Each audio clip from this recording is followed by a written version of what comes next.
Good evening class.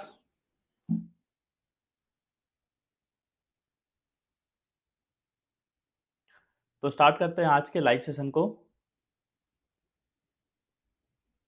आज के class में हम करेंगे पीवाईक्यू जितने भी आए हुए हैं आपके यूनिट नंबर 4 से।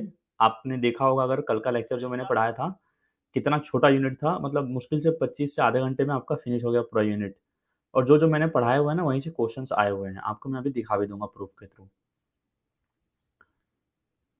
चलिए देख लेते हैं पीवाईक्यूज कैसे कैसे क्वेश्चंस आए हुए हैं। और मैंने टेस्ट भी अपलोड कर दिया है आपका यूनिट 5 का, यूनिट 4 का। तो आप क्लास को कंप्लीट करने के बाद उस टेस्ट को भी अटेम्प्ट कर लीजिएगा। आई होप आपके एग्जाम सब खत्म हो चुके हैं और सभी लोग अब अच्छे से, अगर जितने भी लेक्चर्स किसी ने मिस किया है, बैकलॉग लग गया है, तो उसको कंप्लीट करिएगा। और फटाफट, ज़्यादा तो लेक्चर लिया नहीं है मैंने। तो यूनिट 1 हो गया हमारा, 2 हो गया है, 3 हो गया है और 4 हो गया है। आज के क्लास में हमारा यूनिट 4 कंप्लीट हो जाएगा।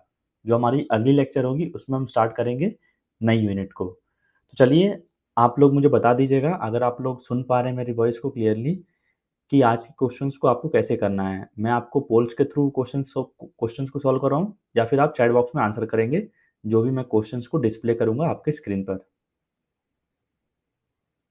तो आप लोग मुझे चैट बॉक्स में एक बार एक्नॉलेज कर दीजिएगा, आपको पोल्स के थ्रू आंसर करना है या फिर चैट बॉक्स के थ्रू आंसर करना है जो भी क्वेश्चंस आपके स्क्रीन पर डिस्प्ले होंगे। यूनिट नंबर 4 के पीवाईक्यू सॉल्व करेंगे हम सोशियोलॉजिकल पर्सपेक्टिव के। जो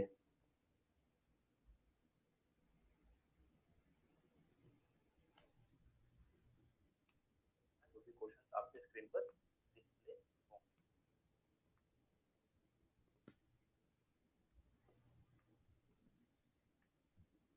चलिए स्टार्ट करते हैं। किसी का रिस्पॉन्स तो खैर नहीं आया अभी तक।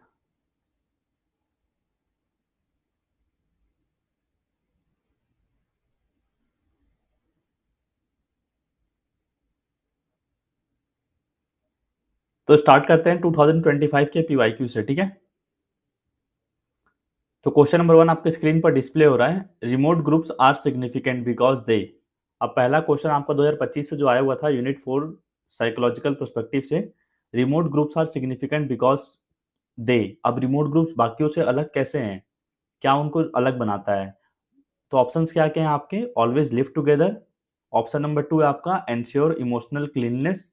ऑप्शन नंबर 3 है offer constant support. Option number 4 है आपका प्रोवाइड ओकेजनल सोशल इंटरेक्शन। तो क्या हो जाएगा आपका answer? Remote groups are significant. अब रिमोट ग्रुप्स मैंने आपको कल पढ़ाया था, अगर आपने कल का लेक्चर देखा होगा तो मैंने बोला था टीवी को कैसे चलाते हैं, रिमोट से चलाते हैं। तो जो दूर दराज की चीजें होती हैं तो रिमोट से हम ऑपरेट करते हैं। तो जो हमसे दूर रहेगा वो कब मिलेगा? ओकेजनली मिलेगा। तो आंसर क्या हो जाएगा आपका? ऑप्शन नंबर 4 हो जाएगा ना, प्रोवाइड ओकेजनल सोशल इंटरेक्शन। तो आंसर मेरा ऑप्शन नंबर 4 मुझे क्लियरली दिख रहा है, अगर आपने ध्यान से पढ़ा होगा कल का लेक्चर तो ऑप्शन नंबर 4 हो जाएगा पहले क्वेश्चन का आपका आंसर। ए कैसे होगा साक्षी? आपने आंसर ए दिया है, इस क्वेश्चन का आंसर ए कैसे होगा? रिमोट ग्रुप्स पूछा ना, तो रिमोट ग्रुप्स कैसे होंगे? रिमोट ग्रुप से दूर दूर होगा ना, जैसे मैंने बताया था टीवी को ऑपरेट कर रहे हैं हम रिमोट से, तो क्यों ऑपरेट करें? क्योंकि टीवी दूर है। तो जो चीज हम दूर में रहते हैं, सोशियोलॉजिकल पर्सपेक्टिव से अगर हम बात करें, तो कैसे मिलेंगे? वर्चुअल टीम हो गई हमारी जो काम कर रही है, तो ओकेजनली मिलते हैं, ओकेजनली हमारा सोशल इंटरेक्शन होता है आपस में। तो आपका आंसर हो जाएगा 4 हो जाएगा। आप लोग 1 कैसे कर रहे हैं आंसर सभी लोग, क्वेश्चन नंबर 1 का? रिमोट ग्रुप्स पूछा है आपको, मैं नोट्स दिखाता हूँ, इतने गड़बड़ कैसे कर रहे हो सभी लोग? या तो आपने पढ़ा नहीं है, चलिए इसका एक्सप्लेनेशन शायद इसमें नहीं है। अभी रुकिए, मैं आपको क्लियर करता हूँ इस डाउट को जो आपका आ रहा है।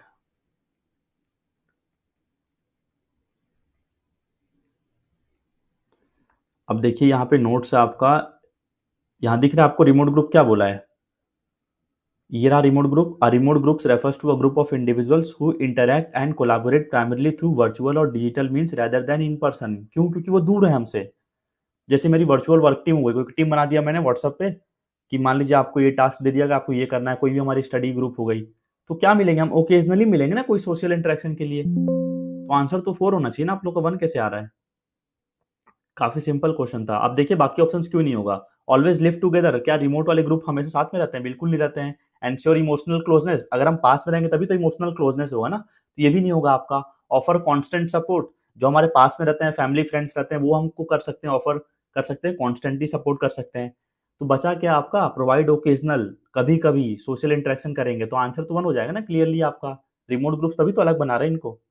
चलिए मूव ऑन करते हैं क्वेश्चन नंबर 2 पे। कोशिश करिएगा आप लोग सही से आंसर करने का अगले क्वेश्चन को, कोई बात नहीं, ट्राई करिए। तो क्वेश्चन नंबर 2 में क्या पूछा आपका, विच of the following is not a feature of culture. दिए गए ऑप्शंस में से कौन सा आपका फीचर नहीं है किसका, कल्चर का। ऑप्शन से आपके, आप लोग आंसर करिएगा। Shared beliefs and practices, static and unchanging, constantly evolving, या फिर इन्फ्लुएंसेस बिहेवियर। तो क्या हो जाएगा आपका answer, which of the following is not a feature of culture, कौन सा फीचर नहीं है, ध्यान से पढ़ेगा, यहाँ पे नॉट लिखा हुआ है। तो आप बताइए आंसर, आपका वेट कर रहा हूँ। नीचे से देखते हैं क्या क्या बोला, इन्फ्लुएंसेस बिहेवियर, क्या हमारा कल्चर में बिहेवियर को इन्फ्लुएंस होता है, बिल्कुल होता है। कॉन्स्टेंटली इवॉल्व होता है, मतलब आपका चेंज होते जा रहा है, तो कल्चर तो होता है बिल्कुल कॉन्स्टेंटली इवॉल्व होते जाता है। स्टैटिक रहता है, अनचेंज रहता है, नहीं, कल्चर हमारा चेंज होते रहता है समय के हिसाब से। तो स्टैटिक नहीं रहता, डायनेमिक रहता है हमारा कल्चर। तो पूछा था नॉट, तो आंसर क्या हो गया, ऑप्शन नंबर 2 हो गया। और कल्चर में हम शेयर बिलीफ्स और प्रैक्टिसेस को आगे बढ़ते हैं। तो आंसर तो मुझे क्लियरली दिख रहा है ना, अगर आप ध्यान से इंग्लिश को पढ़ेंगे ना, समझ लेंगे, बस आपको आंसर मिल जाएगा। ये यूनिट ऐसा है ना, इसके लिए पढ़ाने की भी जरूरत नहीं पड़ती है, अगर आपको थोड़ा सा बेसिक अच्छा है तो आंसर आ जाएगा आपका option number 2, static and unchanging. अब देखिए यहाँ पे क्या लिखा है कल्चर के बारे में, culture is a complex whole of a society, shared values, beliefs क्या है हमारी, कस्टम्स क्या है, बिहेवियर्स क्या है, as well as the material objects that people create and use, transmitted from one generation to the next, जो हम आगे पास ऑन करते जाते हैं।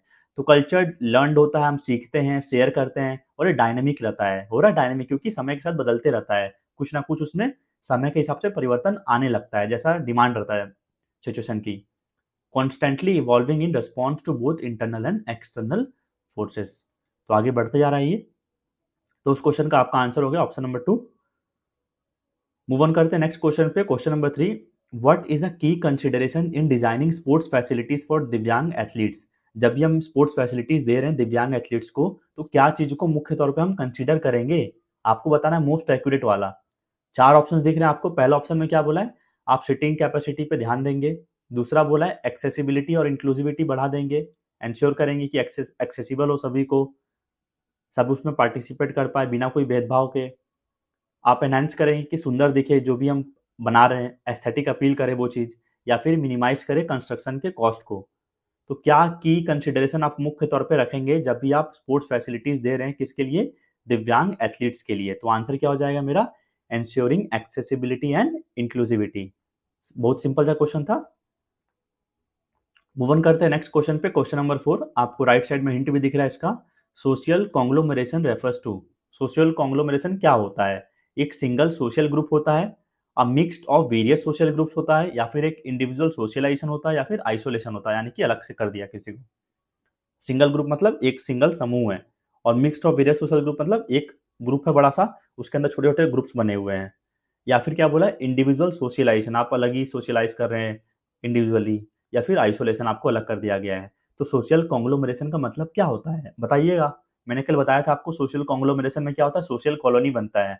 बताया था मैंने, जैसे आपको एग्जांपल देके बताया था न्यूयॉर्क का, वहां पे मान लीजिए अलग अलग कंट्री से आके लोग रह रहे हैं, अपना कल्चर को एग्जिबिट करते हुए, तो अपना एक कॉलोनी बना रहे हैं। तो क्या हो जाएगा आंसर आपका, हो जाएगा अ mixed of various social groups हो जाएगा आंसर। अलग अलग सोशल ग्रुप आके मिक्स होकर रह रहे हैं, तो एक सोशल कॉलोनी बना रहे हैं। तो यही आपका मतलब है सोशल कॉन्ग्लोमरेशन का। तो आंसर हो जाएगा ऑप्शन नंबर 2। चलिए मूव ऑन करते हैं। देखिए यहाँ पे दिया गया है सारी चीजों के बारे में एक्सप्लेनेशन। सोशल कॉन्ग्लोमरेशन एक बार रिपीट कर दे रहा हूँ, काफी बच्चे गलत कर रहे हैं इसलिए। It refers to the coming together of different groups, individuals और entities within a society to form a unified structure और सिस्टम। अलग अलग ग्रुप्स आ गए, इंडिविजुअल्स आ गए, ग्रुप बनाकर साथ में रहने लगे यूनिफाइड स्ट्रक्चर वे में। और क्या कर रहे हैं, रिटेन कर रहे हैं अपना आइडेंटिटीज को जहां से वो आए हैं। तो it highlights the coexistence of diverse social, cultural and economic elements in one space, contributing to a dynamic and interconnected community. तो हम आपस में डायनेमिक हैं, जैसा वहां पे डिमांड कर रहे हैं, अपने आप को चेंज भी करते जा रहे हैं, पर जो चीज़ है हमारे अंदर उसको इंस्टिल कर रहे हैं, और आपस में एक दूसरे से कनेक्ट होकर एक कम्युनिटी बना रहे हैं। तो ये होता है आपका सोशल कॉन्ग्लोमरेशन में। जैसे आपका एग्जाम्पल दिया गया है, अर्बन सिटी हो गया आपका न्यूयॉर्क। सोशल ग्रुप क्या हो गया, जब हम आपस में इंटरेक्ट कर रहे हैं, दो या दो से अधिक इंडिविजुअल्स और एक ग्रुप बना रहे हैं, तो वो मेरा सोशल ग्रुप हो गया। जैसे हमारा फ्रेंड सर्कल रहता है, पीयर ग्रुप हो गया। प्राइमरी ग्रुप क्या रहता है, जो मेरे क्लोज्ड वंस रहते हैं। रिमोट ग्रुप क्या रहता है, जो दूर से ऑपरेट करते हैं, जैसे मेरी वर्चुअल वर्क टीम हो गई। मूव ऑन करते हैं नेक्स्ट क्वेश्चन पे, क्वेश्चन नंबर 5। तो आंसर करिए क्वेश्चन नंबर 5 को। चलिए रीड करके आप लोग आंसर करिए, सारे क्वेश्चंस को मैं ही समझा दूंगा तो आप क्या आंसर करेंगे। चलिए आंसर करिए, मैं देख रहा हूँ। लाइव क्लास लेने का मतलब ही क्या है फिर? तो आप तो रिकॉर्डेड भी देख सकते हैं ना। लाइव क्लास में आप बताइए, आपकी गलतियां होंगी तो मैं बताऊंगा कि आप इस क्वेश्चन को चूज कर रहे हैं तो क्यों आप गलत हैं। चलिए आंसर करिए क्वेश्चन नंबर 5 को, मैं वेट कर रहा हूँ आपके आंसर का। विच of the following statements best describes the impact of culture on lifestyle? तो साक्षी का आंसर आ चुका है ऑप्शन नंबर 3, और बाकी लोग भी आंसर कर दीजिएगा। नित्या का भी आया है ऑप्शन नंबर 3।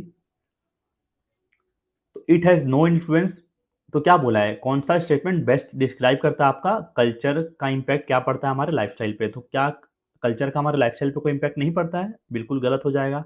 लिटिल इन्फ्लुएंस भी नहीं बोल सकते हैं, तो इससे हमारा बिहेवियर और एटीट्यूड को मॉडलिंग का काम करता है। तो ये हो जाएगा आपका answer option number 3।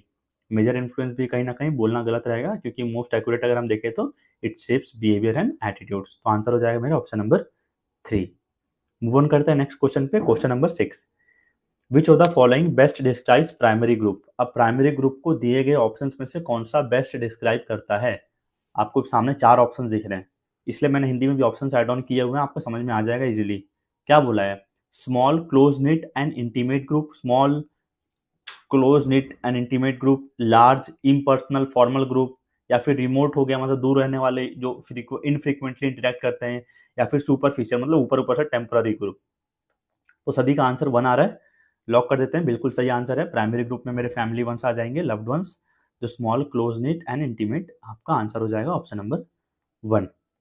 Move on करते हैं नेक्स्ट क्वेश्चन पे।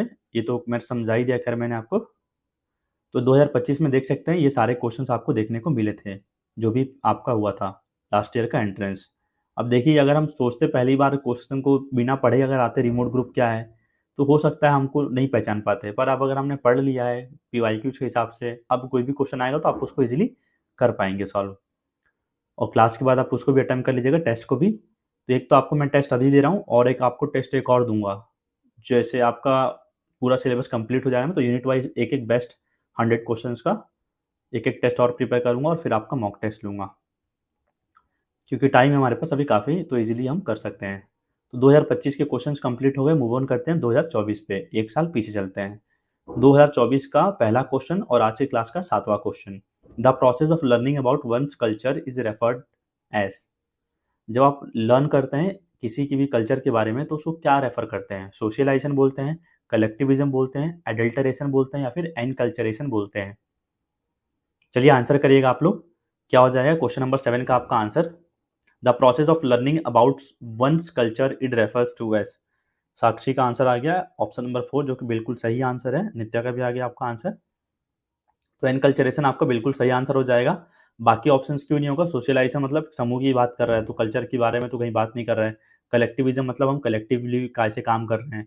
एडल्टरेशन आपने सुना होगा, फूड एडल्टरेशन होता है, जो आपका फूड में इम्प्योरिटीज मिला देते हैं। तो ये भी तो आपका नहीं होगा। बचा क्या मेरा? इनकल्चरेशन बचा। तो it is the process of learning about one's culture. Move on करते हैं क्वेश्चन नंबर 8 पे। चलिए आंसर करिएगा आप लोग। Which of the following best describes the role of physical education in socialisation? तो कौन सा ऑप्शन आपका बेस्ट डिस्क्राइब कर रहा है फिजिकल एजुकेशन का रोल इन सोशलाइजेशन? तो ऑप्शंस को रीड करिए, बहुत सिंपल सा क्वेश्चन है सोशियोलॉजी का। It primarily focus on individual skill development excluding social interaction. Physical education irrelevant to the process of socialization. It develops teamwork, cooperation, and communication among peers. Socialization in physical education is limited to competitive aspects only. मुझे लगता नहीं इसको समझाने की जरूरत है, आप answer करिए, बहुत सिंपल सा क्वेश्चन है। बिल्कुल आपका आंसर आ चुका है। हाँ, ऑप्शन नंबर 3 बिल्कुल सही हो जाएगा, लॉक कर देते हैं। ठीक है, सही है आपका। Question number 9। अब इस क्वेश्चन को ध्यान से समझिएगा और आंसर करने की कोशिश करिएगा। मैं टाइम पूरा दे रहा हूं आपको। Arrange the steps involve in socialisation through sports in the sequential order. जो भी हमारा सोशलाइजेशन में स्टेप्स होता है ना, आपको स्पोर्ट्स में जब भी हम सोशलाइजेशन कर रहे हैं, तो स्टेप्स क्या क्या फॉलो करेंगे, आपको एक सिक्वेंशियल ऑर्डर में अरेंज करना है। तो पहले सारे ऑप्शंस को पढ़िए। Celebrating victories and learning from defeats, development of sense of belonging and identity with the team, being building communication and leadership skills, engaging in of field activities और team building exercises, जैसे हम team बनाने से पहले engage करते हैं। फिर क्या बोला, adhering to the principles of sports ethics and integrity. बहुत जल्दी आ गया आप लोगों का आंसर, पिछले क्वेश्चन का आप लोग दिया है 19-20। चलिए आंसर करिएगा। तो क्या बोला है, आपको अरेंज करना है स्टेप्स को सोशलाइजेशन का, स्पोर्ट्स का कैसे होता है। तो देखते हैं ऑप्शंस क्या बोल रहे हैं। ऑप्शंस बोल रहा है कि दो बी पहले आएगा और ई आएगा। देखते हैं पहले बी होगा कि ई हो सकता है। बी वाला अगर हम पॉइंट देखें तो क्या बोलेगा इसमें, development of a sense of belonging and identity with the team. मतलब आइडेंटिटी बिलोंगिंगनेस बनाएंगे, हम डेवलप करेंगे, आइडेंटिटी बनाएंगे टीम के अंदर। ऑप्शन नंबर ई में क्या बोला है, ऑप्शन नंबर ई वाले में, क्योंकि दो ऑप्शंस बी के थे ना आपके और पहला ई में दो दिए हैं, तो ई वाला देखते हैं क्या बोला है, adhering to the principles of sports ethics and integrity. तो मतलब जब भी आप सोशलाइजेशन करने से पहले उस गेम के बारे में जानेंगे कि इस गेम में क्या रिक्वायर्ड होता है, उसकी इंटीग्रिटी क्या है, उसकी स्पोर्ट्स एथिक्स क्या है। तो पहले तो आप कोई भी चीज़ को करने से पहले उसके बारे में जानेंगे ना, रूल्स क्या है, एथिक्स क्या है, क्या चीज़ इस गेम में सही है, क्या चीज़ गलत है, स्पोर्ट्स की एथिक्स क्या है। तो आंसर पहला क्या हो जाएगा, ई से स्टार्ट होगा आपका। ठीक है, तो मेरे कौन कौन से ऑप्शन गलत हो गए, अगर ये ई से स्टार्ट हो रहा है तो आपका फोर्थ वाला गलत हो गया और फर्स्ट वाला गलत हो गया। तो ये ई सेम है, बी बी भी सेम है, डी डी भी सेम है। तो देखते हैं ई बी डी में बोला क्या है। तो ई में क्या बोला था, adhering to the principles of sports ethics and integrity. फिर ये मान लीजिए आपका दिया है पहले नंबर पे, दूसरा पे क्या दिया है आपका, बी दिया हुआ है। तो बी में क्या बोला, development of a sense of belonging and identity with the team. अभी आपका हो गया दूसरा स्टेप। ठीक है, क्लियर है। पहले हम जान लिए स्पोर्ट्स के बारे में, क्या एथिक्स है उसका, क्या इंटीग्रिटी है। अब टीम बनाएंगे, आपस में इंटरेक्ट करेंगे, डेवलप करेंगे, क्या बिलोंगिंगनेस है हमारी। फिर आपका क्या बोला है, आपका दिया डी डी कॉमन है, तो डी हो जाएगा तीसरा पॉइंट। अब इसके बाद आपका डाउट आता है, engaging in of field activities और टीम बिल्डिंग एक्सरसाइज। अब आपका टीम बिल्डअप होगा, जो भी एक्सरसाइज होती है हमारी, जिससे टीम का बॉन्डिंग बढ़े। अब चौथे में आपका ए होगा या सी होगा, ये देखते हैं। Celebrating victories and learning from defeats, या तो ये होगा या तो क्या बोला है आपका, सी बोला है, बिल्डिंग कम्युनिकेशन लीडरशिप स्किल्स। जब आप ऑफ फील्ड एक्टिविटीज या टीम बिल्डअप हो रहा है, अब आप टीम बिल्डअप हो रहा है, आप क्या करेंगे, हम कम्युनिकेट करेंगे ना, आपस में कम्युनिकेशन करेंगे, लीडरशिप स्किल्स को डेवलप करेंगे। तब जाके तो लास्ट में होगा ना आपका ये वाला ऑप्शन, विक्ट्रीज, और जब आपका हार जीत होगा, डिफीट से आपको सीखने को मिलेगा। तो आंसर क्या हो गया मेरा, ऑप्शन नंबर 3 हो गया। मैंने काफ़ी टाइम लेके बताया इसको, एक एक ऑप्शन को, कि अगर ऐसे क्वेश्चंस आते हैं ना, बाय द वे आपको उसका आंसर नहीं मिल रहा है, तो ऐसे करके आप उसको आइडेंटिफाई कर सकते हैं। तो इसका आंसर क्या हो गया, ऑप्शन नंबर 3 हो गया। ठीक है, कोई डाउट है तो बता दीजिएगा, आगे मूव ऑन करते हैं। क्वेश्चन नंबर 9 हमारा मिल गया आंसर, 3 ही है आंसर इसका। क्वेश्चन नंबर 10 पे आते हैं। In sociological perspective, when two और more people work together towards the same end, it is referred in as. जब दो या दो से अधिक लोग एक ही की तरफ काम कर रहे हैं तो उसको हम क्या बोलेंगे, कंपटीशन बोलेंगे, कॉपरेशन बोलेंगे, ट्रेट बोलेंगे, या फिर लीडरशिप बोलेंगे। तो सोशियोलॉजिकल पर्सपेक्टिव की बात कर रहे हैं, यानी कि सोशल कॉलोनिटिव बना रहे हैं, हम समाज की बात कर रहे हैं। तो ये दो या दो से अधिक लोग एक ही काम के लिए काम कर रहे हैं, एक ही मिलकर काम कर रहे हैं सेम एंड की तरफ, तो उसको क्या बोलेंगे, उसका आंसर हो जाएगा आपका कॉपरेशन हो जाएगा। मिलकर काम कर रहे हैं तो कॉपरेशन की बात की जा रही है, तो ऑप्शन नंबर 2 हो जाएगा बिल्कुल सही आंसर। Question number 11। तो क्वेश्चन नंबर 11 आपको शायद नहीं पता होगा, हो सकता है पहली बार सुन रहे होंगे क्वेश्चन को। सोशल आइडेंटिटी थ्योरी, SIT, क्या बोला है इसके according, social groups that an individuals belong to और identifies with are refer to as. मान लीजिए सोशल आइडेंटिटी थ्योरी में बोलता है क्या है, कि जैसे जो भी मैं ग्रुप से आ रहा हूँ ना, तो वहाँ की मैं कुछ चीज़ को कैरी ऑन करूंगा, कि मेरे को वो दर्शाएगा। सोशल आइडेंटिटी थ्योरी में आगे देखूंगा, मैं आगे और डन किया हुआ हूँ। तो उसका क्या हो जाएगा, अगर सोशल ग्रुप है मेरा, कोई भी एक इंडिविजुअल है उस ग्रुप का बिलोंग करता है और उसको हम आइडेंटिफाई कर रहे हैं कि यार ये इस ग्रुप का हो सकता है उसके कैरेक्टरिस्टिक से, तो उसको हम क्या बोलेंगे, आउट ग्रुप बोलेंगे, उसका इन ग्रुप बोलेंगे, कॉमन ग्रुप बोलेंगे, या फिर सब ग्रुप बोलेंगे। तो देखिए इसका आंसर हो जाएगा आपका, इसको आंसर आपको बाद में बताता हूँ, पहले इसको एक्सप्लेन कर देता हूँ सोशल आइडेंटिटी थ्योरी में बोला क्या है। तो सोशल आइडेंटिटी थ्योरी आपका दिया गया था हेनरी टैचफेल और जॉन टर्नर के द्वारा 1970s में। नाम उतना इंपॉर्टेंट नहीं है, बस इस थ्योरी में क्या बोला है वो समझ लीजिएगा। तो सोशल आइडेंटिटी थ्योरी में क्या बोला है, states that a person sense of who they are comes from social groups they belong to. मतलब मैं कहाँ से बिलोंग करता हूँ, कौन से सोशल ग्रुप से बिलोंग करता हूँ, जो मुझे आइडेंटिफाई करा रही है। जैसे मेरा जेंडर हो गया, बोलते हैं कि जेंडर है, कोई भी मेरा स्पोर्ट्स टीम हो गया, मैं इस टीम से बिलोंग करता हूँ। जैसे मैं बोलूंगा कि मुंबई इंडियंस को सपोर्ट करता हूँ, तो आप कौन से स्पोर्ट्स टीम से बिलोंग कर रहे हैं, जिसके बेसिस पे लोग आपको जज कर रहे हैं। आप कौन सी स्कूल से बिलोंग करते हैं, आप कौन से कॉलेज से बिलोंग करते हैं, तो आप एक आइडेंटिटी बना रहे हैं ना अपने सोशल ग्रुप का। कोई भी रिलीजन हो गया, रीजन हो गया, प्रोफेशन हो गया। तो people define themselves not only as individuals but also as members of group. बोलेंगे कि मैं इस ग्रुप का हूँ, तो मैं सोशल आइडेंटिटी कैरी ऑन कर रहा हूँ। जैसे एग्जाम्पल अगर हम देखें स्पोर्ट्स टीम्स का, a students feels proud because their school football team won. हम बोलते हैं कि मैं भी स्कूल का हिस्सा हूँ, मेरी स्कूल टीम जीती है, तो स्कूल का एक बच्चा भी खुश होगा क्योंकि वो उस ग्रुप का लड़का है। तो ये बोला इन्होंने सोशल आइडेंटिटी थ्योरी में, कि हम उसको रिप्रेजेंट करते हैं अपने पर्टिकुलर ग्रुप को। अब इसके जो अलग अलग टाइप्स थे आपके, in group, out group, common group, sub group, ये क्या है? इन ग्रुप होता है the group you belong to और आइडेंटिफाई विद, जिस चीज के लिए आपको लोग पहचाने उस चीज से। जैसे मेरी स्कूल टीम जीती तो मैं उस स्कूल का हिस्सा हूं, तो मेरा इन ग्रुप हो जाएगा। Your own school team, your community, your country, क्योंकि ये मेरा है, खुद का है, तो ये इन ग्रुप हो जाएगा। आउट ग्रुप क्या हो जाएगा? The group you do not belong to और sometimes compare your group with. अब मैं कंपेयर करूंगा, जैसे मेरे फुटबॉल का मैच चल रहा है इंटर स्कूल का, मेरे सामने वाली टीम हो गई, तो वो मेरे लिए क्या हो जाएगी? मेरे लिए आउट ग्रुप होगी, क्योंकि मेरी ग्रुप नहीं है, वो अलग ग्रुप है, उनसे मैं कंपीट कर रहा हूँ। जैसे मान लीजिए मैं हिंदू हूँ तो बोलूंगा मुस्लिम, तो अदर कम्युनिटी को रिप्रेजेंट कर रहा हूँ, तो मैं इन ग्रुप हो जाऊंगा, वो आउट ग्रुप हो जाएगा, जो भी आपका अदर कम्युनिटी रहेगा। या फिर दूसरे कंट्री से मैच चल रहा है, ब्राजील ऑस्ट्रेलिया का मान लीजिए, तो मैं ऑस्ट्रेलिया का हूं तो बोलूंगा ब्राजील मेरे आउट ग्रुप हो गई। अब कॉमन ग्रुप क्या हो गई? A group form when two और more different groups come together for a shared identity और गोल। जब अलग अलग ग्रुप्स आकर मिलकर काम कर रही हैं, तो students from different classes forming a combined cultural group. जैसे मान लीजिए आप यूथ फेस्ट की टीम जा रही है, तो अलग अलग क्लासेस से बच्चे आ रहे हैं, टीम बन रही है आपकी, तो क्या हो रहा है? आपका कॉमन कंबाइंड कल्चरल ग्रुप बन रही है, तो ये आपकी कॉमन ग्रुप हो जाएगी। मतलब एक कॉलेज के अंदर ही अलग अलग ग्रुप बनी हुई है, क्लासेस बार बटी हुई हैं, और सब क्लास मिलकर आपका एक ग्रुप बना रहे, तो वो आपको कॉमन ग्रुप हो गया। फिर क्या बोला? सब ग्रुप। तो सब ग्रुप क्या हो जाएगा? Smaller group that exist with in a larger group. मान लीजिए मेरा कॉलेज है, अब कॉलेज के अंदर मेरे इतने सारे हाउसेस हैं, तो ये क्या है? मेरी सब ग्रुप हो गई इस पर्टिकुलर कॉलेज की।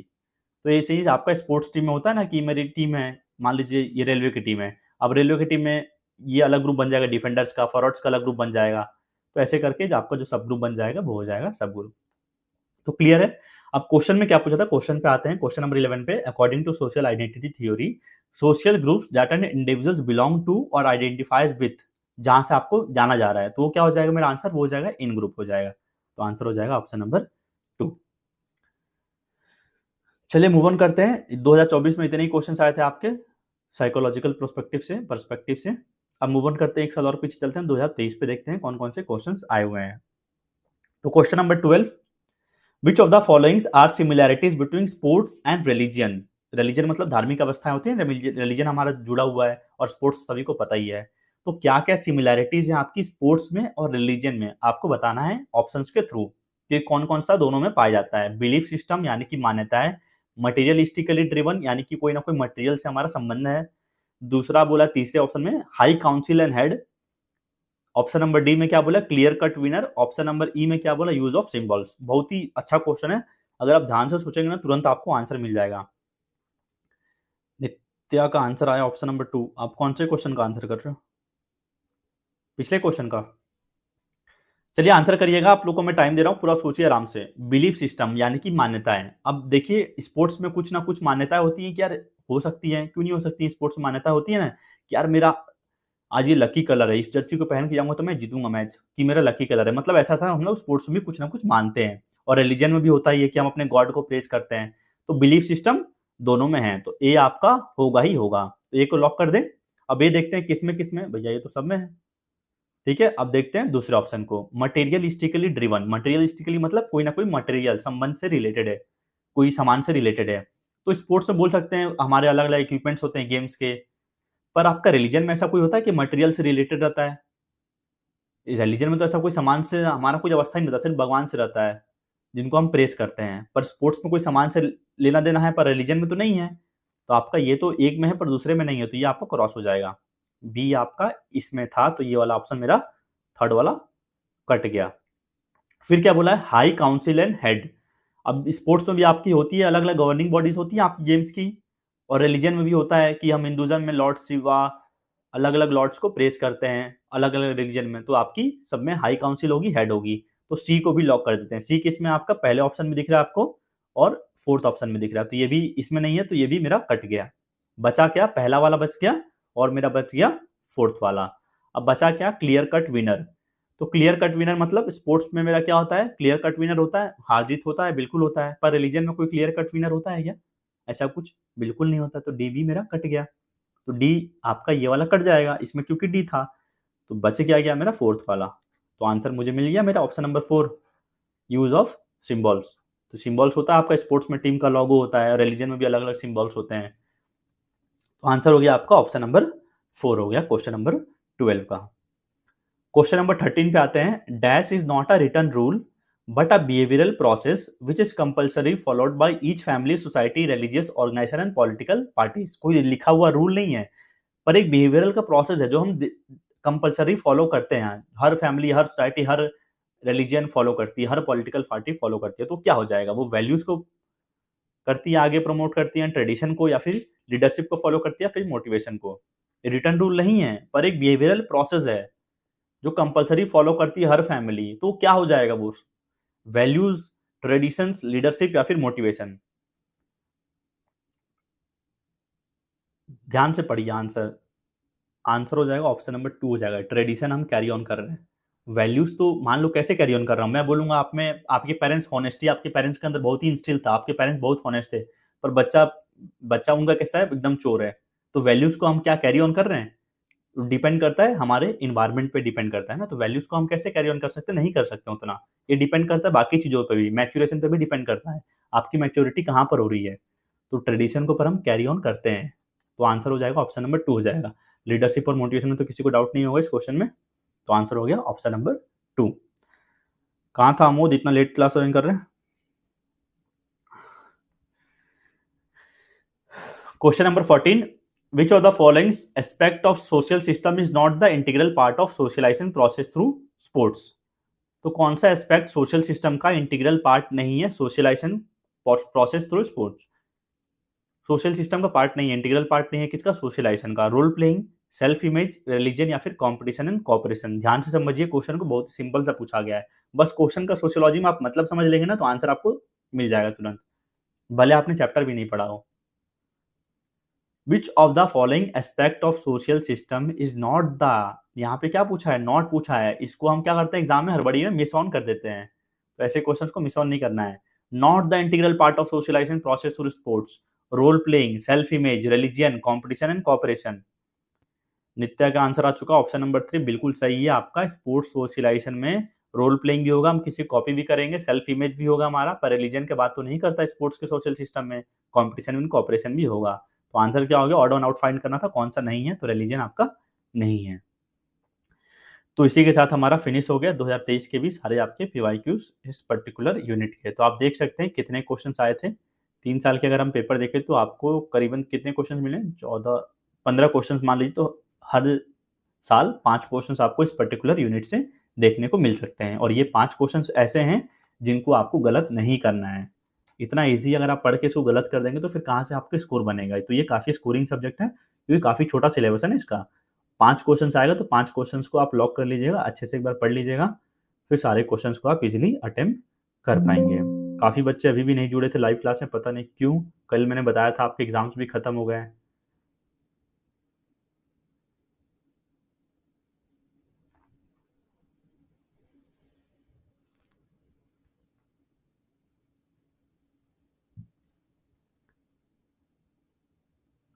ठीक है, क्लास को ज्वाइन करा करिए आप लोग सभी लोग, जब पता है आपको पहले से कि क्लास है। कल हम नई यूनिट को स्टार्ट करेंगे, आप लोग बता दीजिए एनाटॉमी से स्टार्ट करना है या फिर दूसरा यूनिट स्टार्ट करेंगे। देखिए आप लोग अगर करेंगे सही से, लाइव क्लासेस में आएंगे तो मैं आपको रात को पढ़ाऊंगा, क्योंकि मेरे इतना बिजी चल रहा हूँ, इतने सारे कोर्सेज चल रहे हैं ना, और मेरे भी एग्जाम्स है इतने सारे, तो मुझे काफ़ी मुश्किल हो रहा है मैनेज करने में। मैं जानता हूँ मैं कैसे मैनेज कर रहा हूँ चीज़ों को अभी। तो आप लोग ये मतलब पीक टाइम होता है रात को 9 से 10 वाला क्लासेस वाला, अगर आप लोग नहीं आएंगे, 2 बच्चे 3 बच्चे रात को क्लास ज्वाइन करेंगे, तो मैं दूसरा जो बैच चल रहा है उसको मैं रात को शिफ्ट कर दूंगा, क्योंकि ये टाइम में बच्चे मोस्टली क्लास में आते हैं लाइव क्लास में। तो आप भी आइए, नहीं तो फिर मैं दोपहर में कर दूंगा, फिर आपको दिक्कत आएगा, आपके कॉलेज से क्लास होगा टाइमिंग, ऐसे भी नहीं आ रहे वैसे भी नहीं आएंगे बच्चे। ठीक है, तो मिलते हैं अगली क्लास में। कल हम नई यूनिट को स्टार्ट कर देंगे, यूनिट नंबर 5। जिन जो भी बच्चे अब तक सो रहे थे, एग्जाम खत्म हो चुका है, जग जाइए। मैंने यूनिट 4 पढ़ा दिया है, ऐसे ही करते करते सारा यूनिट खत्म हो जाएगा, आपको सोते रह जाएंगे, जगने में बहुत ही टाइम लग जाएगा। नोट्स आपको सारे दे दिए गए हैं, पीवाईक्यूज करा दिए गए हैं, अलग से एमसीक्यू प्रैक्टिस करना, टेस्ट सीरीज दे दिया गया है। तो उसको कंप्लीट करिए, नोट्स बनाते रहिएगा क्योंकि आपके पास टाइम है। नोट्स बनाएंगे ना तो आगे चल के जो भी एग्जाम्स देंगे सब में आपके काम आएंगे। तो मिलते हैं कल, यूनिट 5 एनाटॉमी स्टार्ट करेंगे। Okay, thank you for joining the lecture. मिलते हैं कल, tata bye bye, good night, see you soon.